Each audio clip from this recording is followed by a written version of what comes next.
it. But for now, let's talk about Bata. They've reported a soft Q4, tepid revenue growth of 2.5%. EBITDA was flat. Profits came in marginally lower. The company said demand conditions remain sluggish, but they're hopeful of a revival. Mangalam spoke to the company's MD and CEO Gunjan Shah on the quarter gone by, and he also asked him about his prognosis of the demand situation. It's been tough trading conditions, right? Not only this quarter, but for now several months running. And this quarter, though, was showing some signs of revival. So, the exit of the quarter was better than what we entered in January, etc. But yes, it's been tough trading conditions. Within that, I think 2.5% growth has been something that we've seen after some time. So that's good to see. And we are hopeful that this continues going forward. Obviously, within this entire ambit, our agenda that we had in terms of driving portfolio evolution, making sure that we drive sneakerization as well as casualization and expansion of our network, both in terms of exclusive outlets, brand outlets of Bata, both COCO and franchise, as well as digital and MBO presence continues. And that we have continued to expand and invest for the future. I think what we also did during this quarter and has given us some very good, feedback, etc., has been 2-3 large initiatives. One has been continuing invest behind the Bata brand.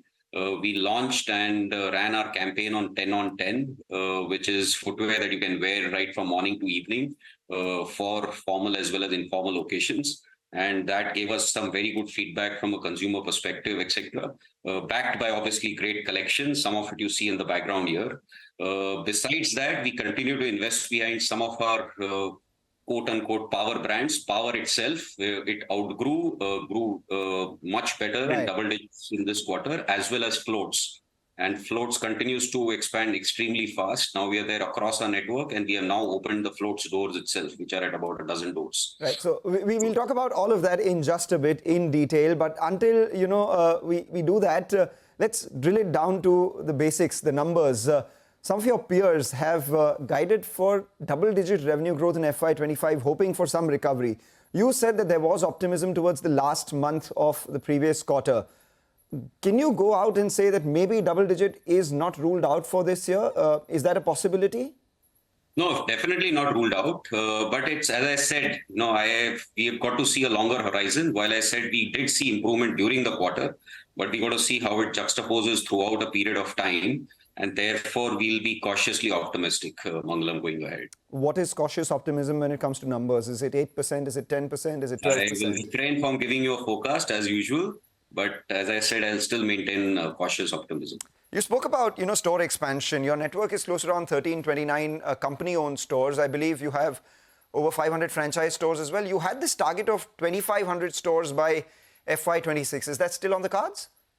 You're very good at setting targets, and I need to include you on my board. But jokes apart, I think there is a continuous expansion last year also, while, as I have mentioned continuously to several of the audiences, that we will have expansion which will be in the range of about 100 to 150 stores every year.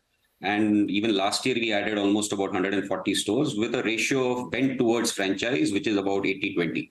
So that agenda will continue and maybe accelerate going forward. So we continue to add even about 30 plus stores even last quarter. And I think that was relatively a little muted, but we will see a ramp up averaging out in this quarter and going forward.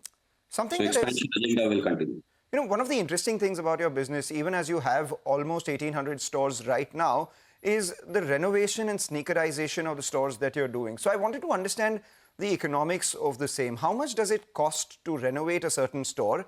And what's the increase in revenue, throughput, and earnings from that store post this renovation, so that we know what the headroom is as you sneakerize and renovate all your stores? So, no, renovation has been a very big agenda. I have commented on it in the past. It's a journey of several years. Now, almost 60% of our network is renovated in just the last 3 years post-COVID. And that obviously the endeavor is to deliver a much more premium, a much more consumer-friendly environment and experience to consumers. Involves many elements, right? I mean, in terms of the branding elements, right from outside the door and the facade to digital screen inside, the layout of the store, as well as, lux levels and lighting. All of it endeavor towards basically making sure consumer experience gets enhanced. We have, as I said, now got almost 60% of our store network renovated under what we call as RED 2.0. This journey will continue. We've been very aggressive on this compared to even opening COCO stores, right? And from an economics perspective, in a very simple way, the renovation, depending on the store, varies between a cost of 2 million to 5 million per store. So that's a significant amount of investment that we put in. The payback comes through in terms of much better premium feel, a premium selling, as well as in terms of basically overall growth of the store.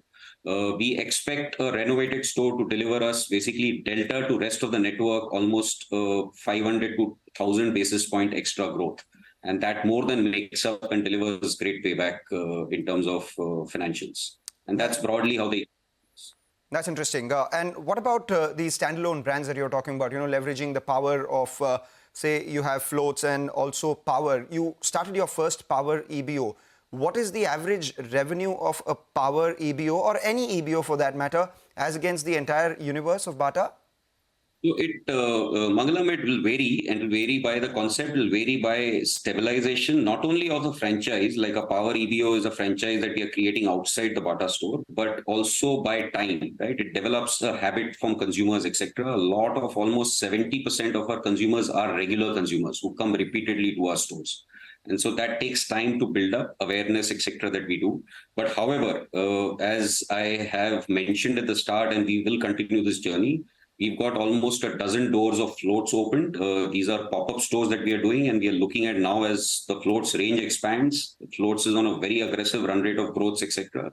We will want to even open EBOs under floats, and we will share with you as and when we do that. In addition, obviously, as you rightly mentioned, and we have released it, last quarter, we opened our first EBO of Power. Very exciting and promising new initial results that we have seen. Also, the kind of differentiated offerings that we are able to provide there with exclusive focus only on sneakers and performance sports, etc., along with apparel, I think is something that we are looking forward to. Good initial signs.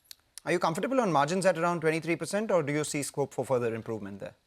There will be scope for improvement as we see more momentum on the turnover, because leveraging fixed costs comes through. What we have been good at till now, and I think that's something that we have made good journey on, is making sure that our gross margins and leveraging good cost synergies, etc., have been protected. So as we are able to get better turnover leverage, we should be able to see net margins also improve. All right, one would assume that there would be a couple of 100 basis points improvement at least in FY25. But since you, accused me of setting targets for you guys, let's wrap it up on this question that I asked you when we first spoke. The possibility of 5,000 crores by FY25 looks a little difficult right now, given the sort of environment that we were in FY24. So should we push it to FY26, and does that remain aspirational? I think the point is that we see these cycles turn, Mangalam. I am very optimistic of the India story, and I don't see a reason why at some point in time we will start seeing this turn, hopefully sooner rather than later. And we will then want to see how we can reach the landmark of 5,000. Obviously, the ambition is on the table. That is Bata for you, not ruling out a double-digit revenue growth in FY25. There is scope for margin improvement from current levels, and the management also guiding for store openings of about 100 to 150 every year. The stock is up 1.5%. But let's get to the other movers of the day.